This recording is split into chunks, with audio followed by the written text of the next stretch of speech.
16-17 février 2019, périple Hennebont, Hollande, la Hollande. Tout est prêt et c'est un peu à l'arrache, mais du coup, on va essayer de faire au mieux pour ce périple et road trip.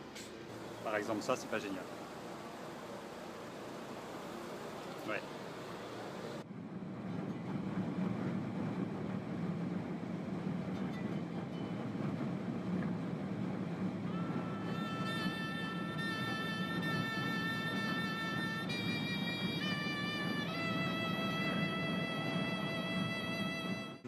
À minuit, j'ai dû me coucher et là il est presque 10 heures. Je viens de me réveiller il y a un quart d'heure, donc j'ai dormi 9 heures dans la voiture. Hier il y avait un petit peu de bruit avec des espèces de... C'est devant. Là c'est le devant, voilà ce que ça donne. C'est un peu route ça, mais...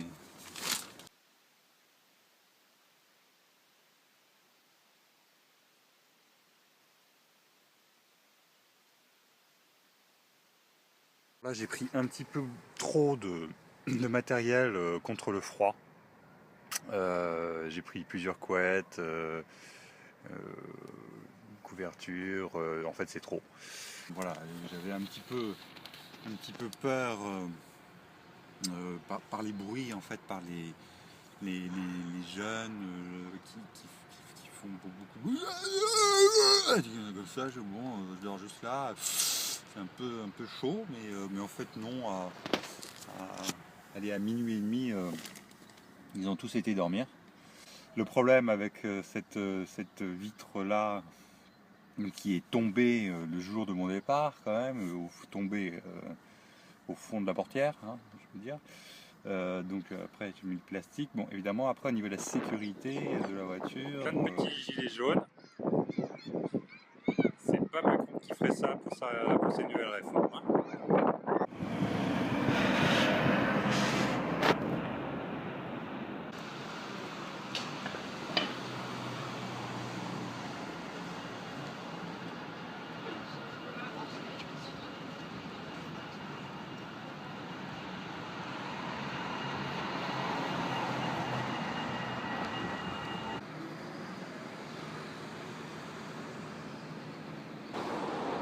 Génial comme système.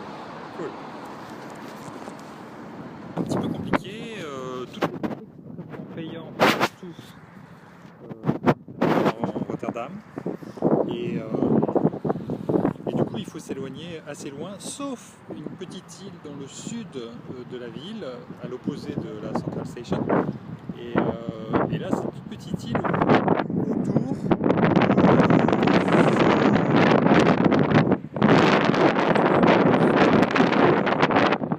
À la périphérie donc, de cette petite île.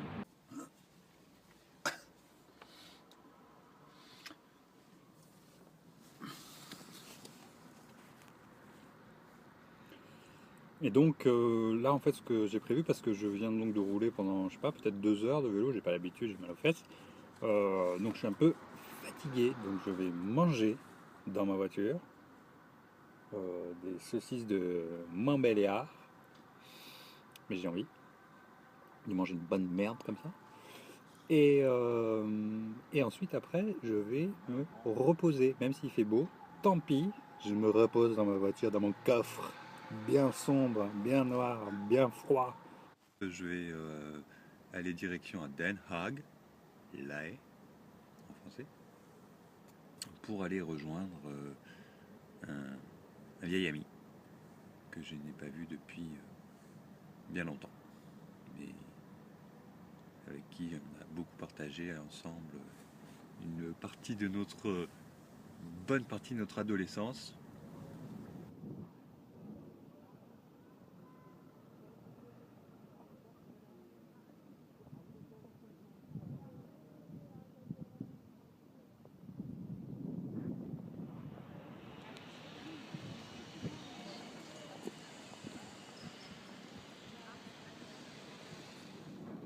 Alors là, nous allons bientôt traverser la Zélande, la partie un petit peu sud du pays, et tout prochainement, bientôt, le fameux plan Delta. Le plan Delta, c'est une architecture absolument incroyable de l'homme, construite de la main de l'homme pour enrayer les inondations et la montée des eaux, comme ça a bien pu arriver de nombreuses fois dans l'histoire de ce pays. Les Hollandais ont en effet toujours eu peur de la mer, de leur mer, et donc se sont parés pour ça et ont érigé des digues un peu partout dans le pays. Le projet, évidemment, c'est de surélever la terre, de renforcer les digues et de créer des barrages anti-tempête, comme il y en a un peu partout. Donc là, on voit bien cette espèce de porte monumentale. Je sais absolument pas à quoi ça sert. Une espèce de piston comme ça pour certainement retenir l'eau. Enfin, c'est assez impressionnant de passer ça sur quelques kilomètres. Donc, en fait, ce qu'il faut retenir, c'est que, évidemment, la montée des eaux, la montée du niveau de la mer continue, et ça à cause du réchauffement climatique, malheureusement. Donc je viens de nager un petit peu. Voilà, et puis me laver aussi. Voilà, c'est toujours le plan piscine pour. Au niveau de l'hygiène, c'est les gens rentrent et vont accompagner leurs enfants ou vont venir voir jusqu'au bassin avec leurs chaussures. Et alors il y en a certains qui ont des espèces de petits trucs d'hôpital là qui mettent sous les chaussures pour marcher, mais c'est vraiment une minorité. Et il n'y a pas de petit bassin aussi où on fait les trempettes avec les pieds dans les piscines françaises où c'est un peu sale et un peu froid là, truc pour rincer, nettoyer. Il n'y a pas ça. Donc du coup les gens ils rentrent et c'est bien. Une image qui ne vaut rien la nuit, mais quand même qui se trouve être à côté de mon emplacement pour dormir pour cette nuit à Flessinge. Et donc la même, mais en plein jour, beaucoup mieux.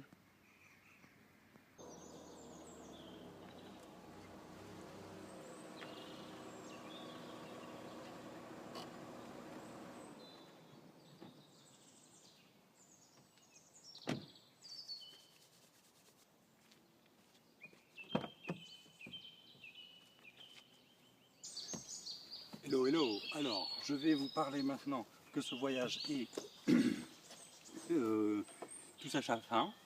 Donc, après 5 nuits passées dans la voiture, je vais vous expliquer un petit peu les trucs et astuces que j'ai utilisés pendant ce petit périple concernant bien sûr la voiture. La chose, donc, dormir en diagonale dans le véhicule, donc c'était la tête à droite ou à gauche.